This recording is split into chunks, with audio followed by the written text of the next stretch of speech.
Jordan Love just put together a signature performance in front of Aaron Rodgers, his best game for my money as a pro, and the Packers played their best game of the season since week 1.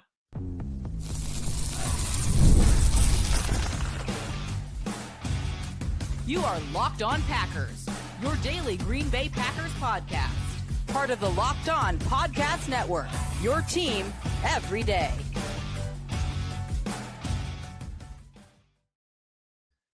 You are Locked On Packers, part of the Locked On Podcast Network, your team every day. I'm Peter Bukowski, and I cover the Packers for The Leap, a newsletter I would love for you to subscribe to. Follow me on Twitter, Peter_Bukowski. Follow the podcast on Twitter, Locked On Packers. Like us on Facebook. Subscribe to the podcast, iTunes, Spotify, Google Podcasts, wherever you find podcasts, you will find Locked On Packers, the #1 Packers podcast on the internet. And the show for fans who know what happened, they want to know why and how. Thanks to everyone who makes Locked On Packers their first listen every day. We hope you like starting our day with your day with us as much as we like starting our day with you. Today's episode brought to you by our friends at Gametime. Download the Gametime app, create an account, and use code LOCKEDONNFL for $20 off your first ticket purchase. Jordan Love was spectacular. And that's why the Packers came back to beat the Pittsburgh Steelers. He was everything for this offense. Chris Collinsworth said on the broadcast that he thought the difference was the Packers' run game in the second half. I could not disagree more, because what I saw was Matt LaFleur all but abandon the run game until the end. Yes, Emmanuel Wilson gave them some really nice energy, some explosive plays. How about just 6 yards when 6 yards is blocked? That's nice too. Josh Jacobs, still the workhorse back, but Emmanuel Wilson gave them a little extra. But it was the quick passing game. And then that set up the big plays. Third down, just let Jordan Love go make a play. And you want to say the Dallas Cowboys playoff game, you look at the advanced stats, I looked it up. He averaged over 1 EPA per play against the Cowboys. They're like ridiculous numbers. But everything they did against the Cowboys worked. Every play call Matt LaFleur had worked. Every time Jordan Love was throwing to someone open, the defense scores, they get the early takeaway. That was a train rolling downhill. This was not. This was a 9-point deficit at halftime. This was, the offense is herky-jerky. They're not getting into everything they want to get to. Yeah, Brandon McManus misses 2 field goals. This game could have been an even bigger win for the Packers than it was. They could have scored 40-plus points in this game against the Pittsburgh Steelers on the road in a game that you could tell watching it, guys. The Steelers wanted to win this game. And not just win it, they wanted to win it for Aaron Rodgers, but they wanted to win it for them too. People don't go into Acrisure Stadium, that's Heinz Field, be serious, and win games. It's a really tough place to play. Packers fans, shout out, because there were multiple loud "Go Pack Go" chants heard on the broadcast, and like really loud at the end, because a lot of the Steelers fans had trickled out. But Jordan Love did everything the Packers needed him to do. 29 of 37 for 360, 3 touchdowns, a passer rating of 134.2. That's almost 10 yards an attempt. Just for reference, Aaron Rodgers also attempted 36 passes, 1 fewer than Jordan Love.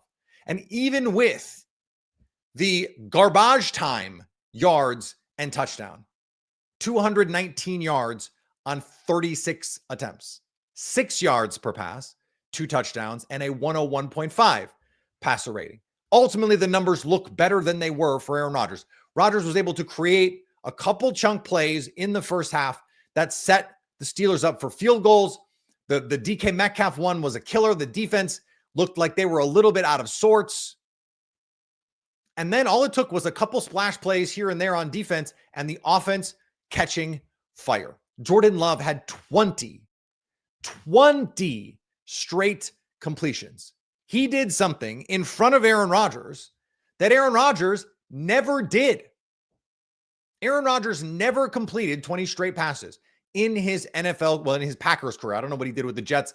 My hunch would be he didn't do it in New York either. This is as well as you can play for a half he played quarterback as well as you can play quarterback. And I thought he played well in the first half too. He had a ball on third down, go right off Tucker Kraft's chest.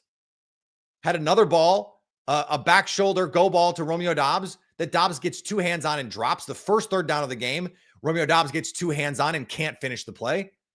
So it could have even been a bigger day for Jordan Love. This was the kind of game.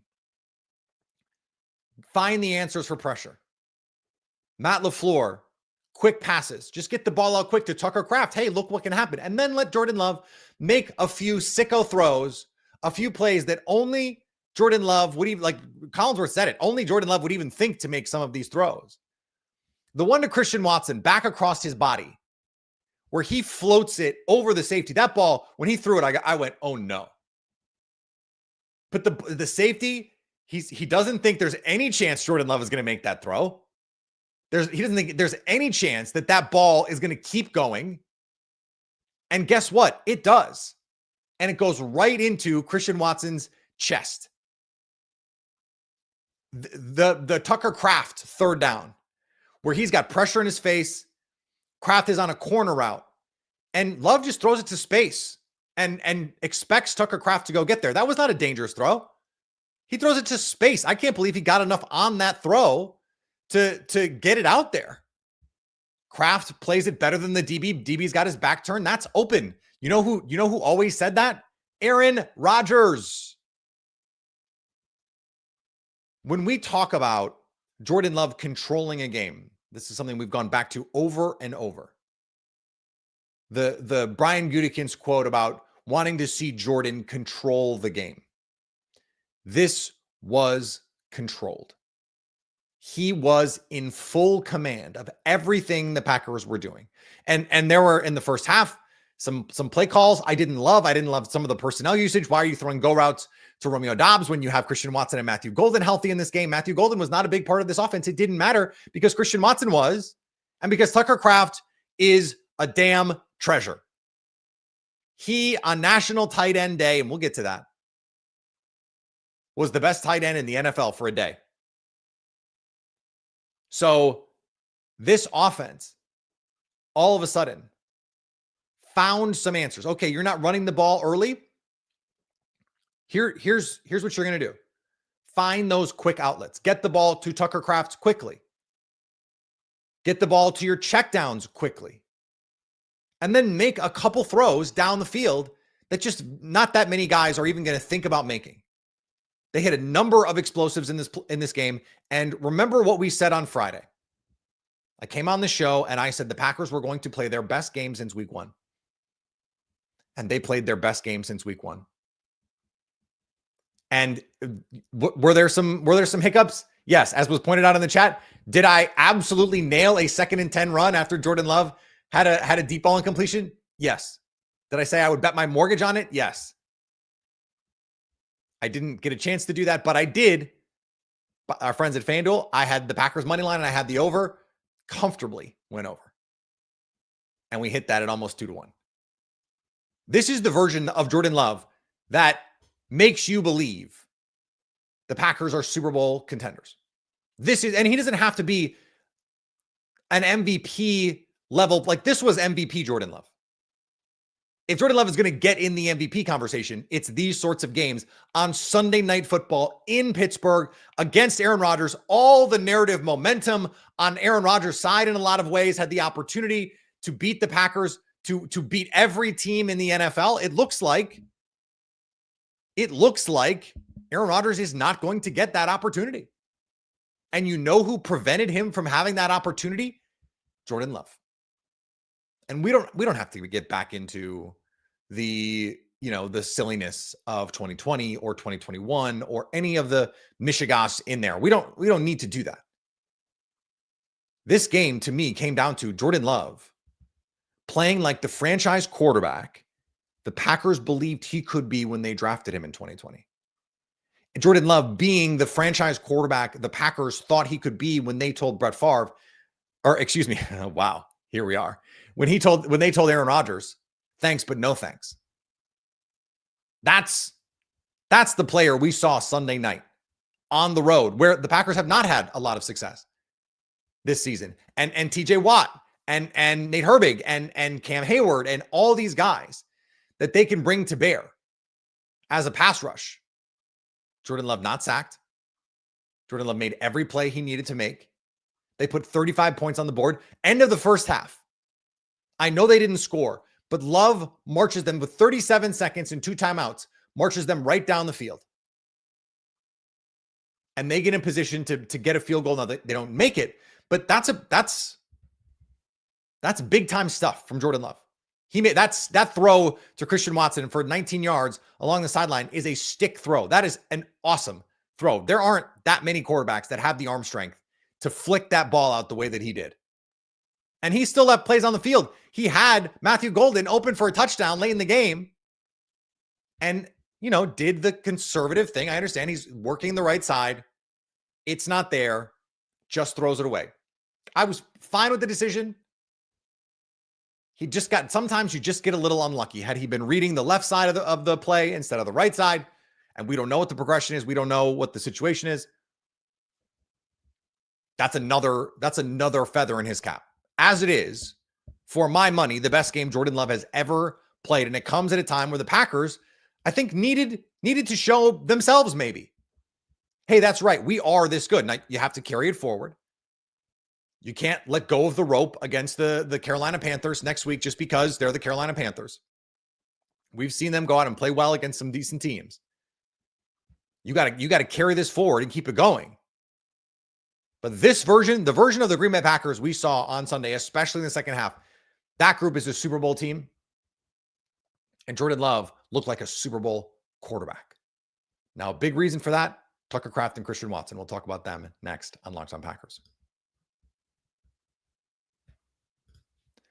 Today's episode brought to you by our friends at PrizePicks. You and I make decisions every day, but on PrizePicks, being right can get you paid. Don't miss any of the excitement of this sports season, whether you're following the NFL, NBA, or both. There's no better time to jump in on the action. If you haven't tried it yet, PrizePicks is the simplest way to play. Just pick more or less on at least 2 player stats, and if you get them right, you win. It takes less than 60 seconds to make your lineup, and you can play anywhere. PrizePicks operates, including California, Texas, and Georgia. Plus, the new stack feature, you can now pick more or less on Steph Curry, for example, points, threes, and assists in the same lineup. Do that with Giannis, do it with Jokic.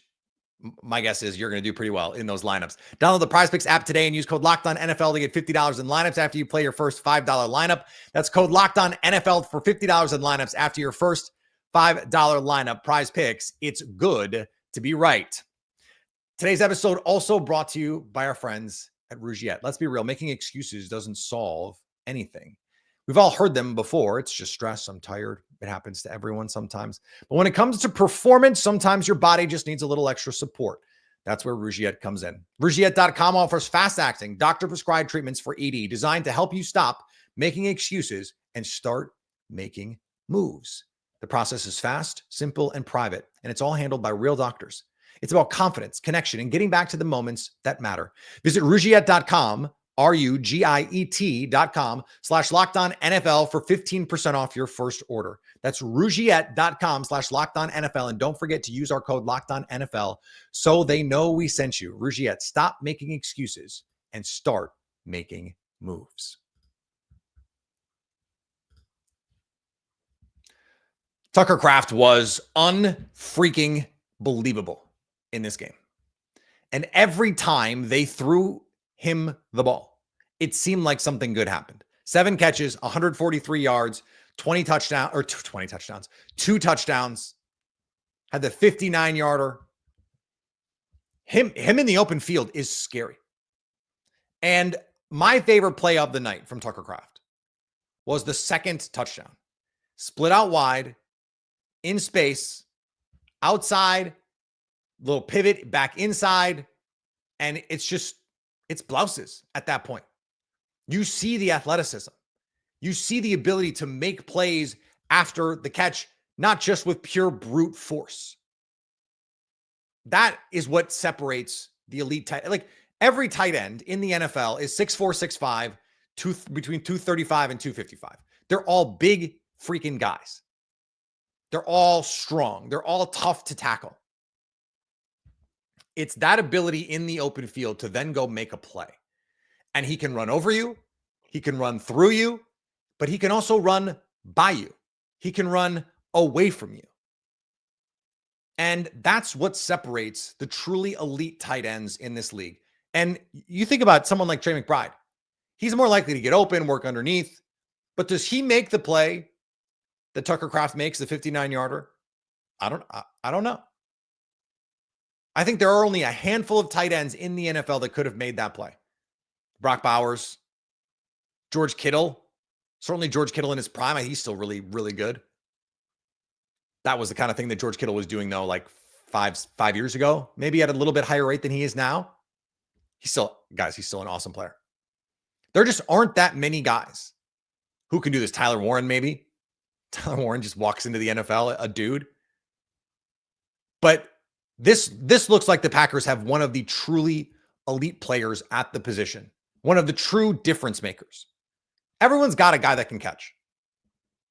But to be able to block the way that he does, to be able to take a short pass and turn it into something. There are some like very good athletes out there. But how many of them are just going to take a little simple swing route and turn it into 15 yards with the same sort of consistency as Tucker Kraft? Leads the NFL in yards after catch per reception. He is a nightmare to tackle. And then when you combine that with Christian Watson, his ability to stretch the field vertically, the connection that he has with Jordan Love, we'll have to look at the tape. I don't think he ran a 25-yard comeback on that throw that Love made at the end of the first half. I think he came back to the ball because Jordan Love put it right on him, and that's just those two guys making a play. Love could feel Watson on that post route. Understand, I can get over the top there. And senses the space, correctly gauges the space. If that's Matthew Golden, does he make that same throw? I don't think he does. But he believes in Christian Watson. And by the way, Christian Watson just blocking his ass off because that is all he knows how to do. Maybe we'll hear from Matt LaFleur and he'll say, we ended up playing him more than we thought, but like Malik Heath had a nice game. Everything the Packers dialed up in this game seemed to work. 10 different receivers caught passes, or 10 different players caught passes from Jordan Love on Sunday night. But the guys who led the team in catches were Kraft and Watson. So that's a formula that works. And look, I do think we need to start having a conversation about the offense being more centered around Tucker Kraft. We've been having that conversation since the offseason, right? But this is the first game this season really where he goes, no, just put the game on me. I'll just take care of it. Just give me the rock. I'll go do it. And that's not something we've really seen. Like against the Rams, he had a couple big plays. And so he was hugely impactful in that game. But he wasn't the passing game. He wasn't the pressure relief valve in the way that he was in this game. Where it's just, F it, Tucker down there somewhere. And so when you can, I don't want to make Matt LaFleur angry, but when you can funnel some of your targets to him, when you can dial up those plays, low red zone, I'd like to see 3rd and 8 give him those opportunities because he's open. He's getting open. He can make adversity plays. Like instead of Romeo Doubs, who I think has some skills as an adversity pass catcher that seem to just be amplified. Like it's like he gets in the low red zone and he takes the Mario magic mushroom and becomes, twice the size. But in the rest of the field, he's sort of his normal Romeo Doubs size. Tucker Kraft is just that size all the time. And to have a player like that, you can do anything with him. I mean, he can line up anywhere. I mean, hand him the ball, right? Like do everything, do anything. And I think as this offense evolves, like Jaden Reed's not even back on this team. Christian Watson is just getting up to speed. They did all of this without Dontavian Wicks. Malik Heath had a couple of nice catches in this game, nice plays. They trusted him to make every play, and he did it. I was like, hey, I'm kind of all set on the Malik Heath stuff last week. Maybe Malik heard it. And if you're listening, Malik, shout out. You played great. I love to see it because but guys, listeners, everydayers know I'm a Malik Heath fan. I've been a Malik Heath fan for a long time. I just feel like they've got other more explosive guys. I want to see those guys on the field. But, Heath is an MFer in the run game. He's just a reliable pass catcher. Like, I really can't be that mad about it. In a game like this where he's got to step in, Bo Melton's getting offensive snaps in this game. Christian Watson's on a pitch count. Savion Williams, not really a receiver yet. Though, of course, catches a touchdown pass before Matthew Golden. Oh, man. I'm so sorry if you have Matthew Golden in a fantasy football league. Like, it's just got to be a nightmare. Like, to compound the Packers fandom piece of this with then also to have to live and die by the targets that he's getting. Look, they didn't even need him in this game. Like, Jordan Love was spectacular in a game where Matthew Golden, a receiver that they love and are really excited about, does next to nothing. Think about that. That's how much talent is on this roster. And that's what I mean when I say this is a Super Bowl caliber team. I know the Pittsburgh Steelers defense has not been playing great lately, but like, to go on the road and play as well as they did, 5 straight possessions you get scores on. And it just kind of doesn't matter who's out there.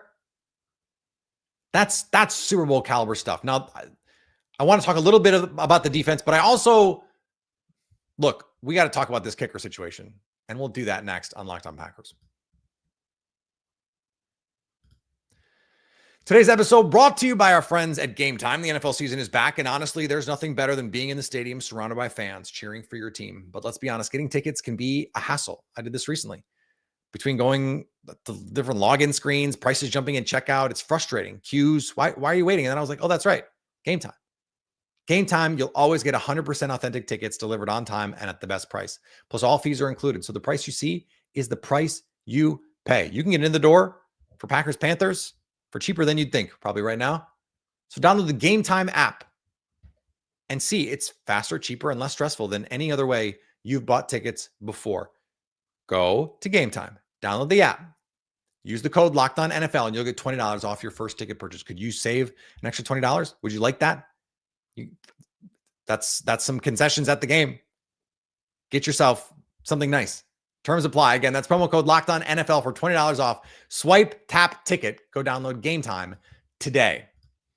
Today's episode also brought to you by FanDuel. The NBA is back. There's no better place to get in on the action than FanDuel, the official sports betting partner of the NBA. Even if you missed the start of the game or want to ride the hot hand, FanDuel has live bets on everything from who will score next to fourth quarter comebacks. Plus, you can combine your live bets into a same-game parlay for a shot at an even bigger payout. I did that with the Packers. I took the Packers money line and I took the over. They hit the over midway through the fourth quarter, and I was like, okay, now just secure the money line. The Packers get the win, and I got a payout at nearly 2-1. Nearly 2-1 on something that I was pretty confident was going to happen. The Packers were going to win. It was going to be because they were going to score a bunch of points.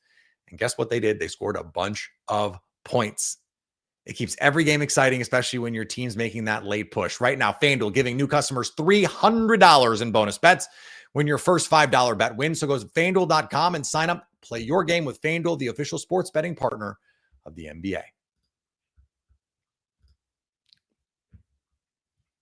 I understand the questions about the defense in the first half.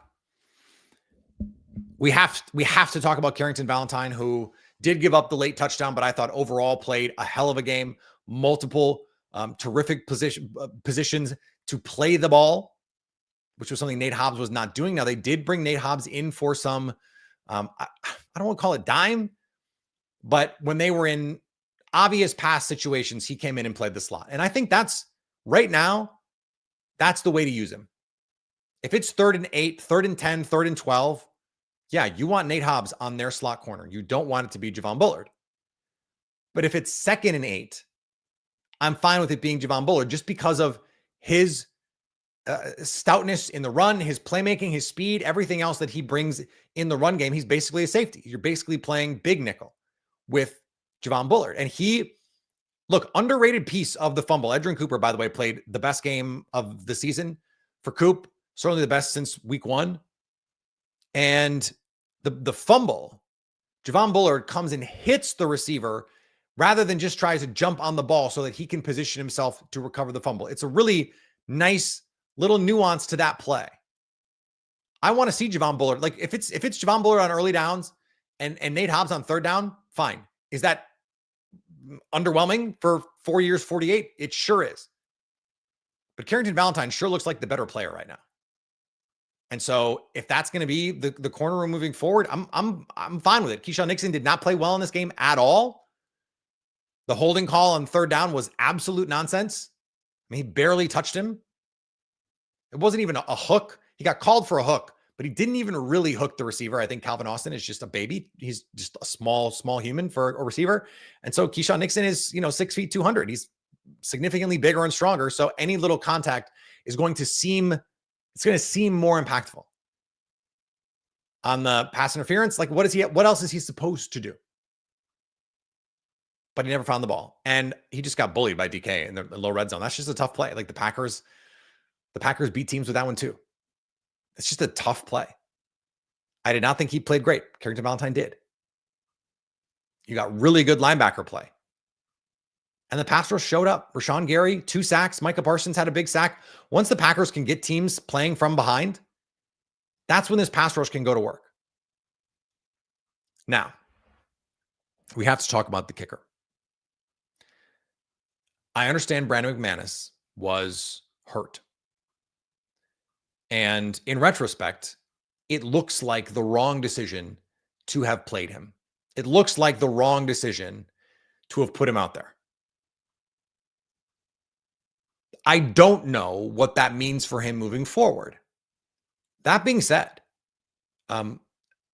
McManus did just get a contract extension, but he's 34 years old. And older players, even kickers, are going to get hurt more often. Aaron Schatz had this stat. The missed 57-yarder, which is a long field goal, was only the 4th kick this year charted as short. Aaron Schatz from FTN Fantasy, formerly of Football Outsiders. Creator of DVOA, my favorite. So, and then he misses the 44-yarder, which is if you're an NFL kicker, the expectation is you're 75, 80+% on those sorts of kicks. You just can't miss that kick. Meanwhile, Lucas Havrasek is perfect on kicks, filling in for Brandon McManus. He's 26 years old, drills a 61-yarder on the road, albeit indoors, but still. Do you want to make a change? Do you want to consider a change? Do you want to put McManus on IR? That to me is the move. Hey, you're hurt. Let's get you 100% healthy. We're going to put you on IR, let you sit out a month, and then you see what you got with Lucas Havrasek. You get this huge win that gives you a little bit of cushion.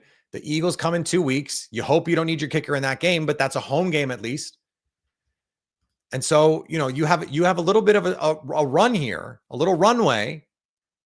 Panthers, Eagles, Giants, to maybe see what you have. And who knows, the Vikings, are they going to find another quarterback to play instead of JJ McCarthy? And then insist, oh no, this was always the timeline. It's actually just a 9-week ankle sprain, high ankle sprain. No big deal. If a player is hurt, he can go on IR. So is that an option? Or I don't think they would just cut him outright, but I don't know. This is a really difficult decision. I don't think there is an easy answer for this, because you've been through it with Brandon McManus. You know he can make big kicks. He's made game-winning kicks for this team before. He's made long kicks for this team before. And he is the known commodity. He is the veteran. And kickers, 34 is not old for kickers. You can kick until you're 40 in the NFL if you take decent care of your body.